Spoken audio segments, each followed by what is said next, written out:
ইহকালে শান্তি পাবেন, পরকালেও মুক্তি পাবেন। নির্বাচনে সহকারী প্রিজাইডিং অফিসারের দায়িত্ব পেয়েও নিজ দল বিএনপির জন্য ভোট চাওয়ার অভিযোগ উঠেছে পঞ্চগড়ের দেবীগঞ্জের এক মাদ্রাসা শিক্ষকের বিরুদ্ধে। তিনি পামুলী ইউনিয়ন বিএনপির সহসভাপতি ও আসন্ন নির্বাচনের জন্য সহকারী প্রিজাইডিং অফিসার হয়েও সম্প্রতি বিএনপির এক নির্বাচনী জনসভায় দলের হয়ে ভোট চেয়েছেন। শীষে ভোট দিলে ইহকালে শান্তি পাবেন, পরকালেও মুক্তি পাবেন, অর্থাৎ ইহকালে শান্তি, পরকালে বেহেশতের ব্যবস্থা হবে ইনশাআল্লাহ। কাজেই আপনারা সকলে মিলে ধানের শীষকে ভোট দিবেন।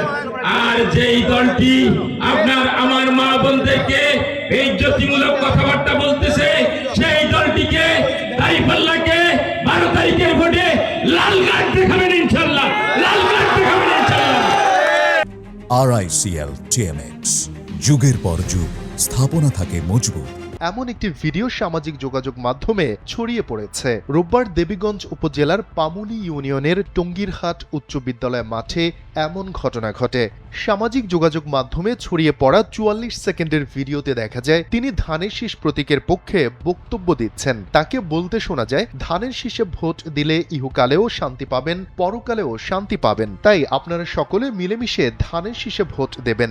একজন সহকারী প্রিজাইডিং অফিসার হয়েও এমন কাণ্ড ঘটানোর পর স্থানীয়দের মাঝে ব্যাপক চাঞ্চল্য তৈরি হয়। জানা গেছে তিনি লক্ষ্মীরহাট দ্বিমুখী দাখিল মাদ্রাসার সহকারী শিক্ষক হিসেবে দায়িত্ব পালন করছেন। তার নাম আসাদ আলী। গেল 27 জানুয়ারি দেবীগঞ্জ উপজেলা নির্বাহী কর্মকর্তা মাহমুদুল হাসানের স্বাক্ষরিত সহকারী প্রিজাইডিং অফিসারদের প্রশিক্ষণ তালিকায় তার নাম অন্তর্ভুক্ত রয়েছে বলে দাবি করে একটি মহল। তবে তালিকাভুক্ত হওয়ার বিষয়ে তার সঙ্গে মুঠোফোনে যোগাযোগের চেষ্টা করা হলেও তিনি তাতে কোনো সাড়া দেননি।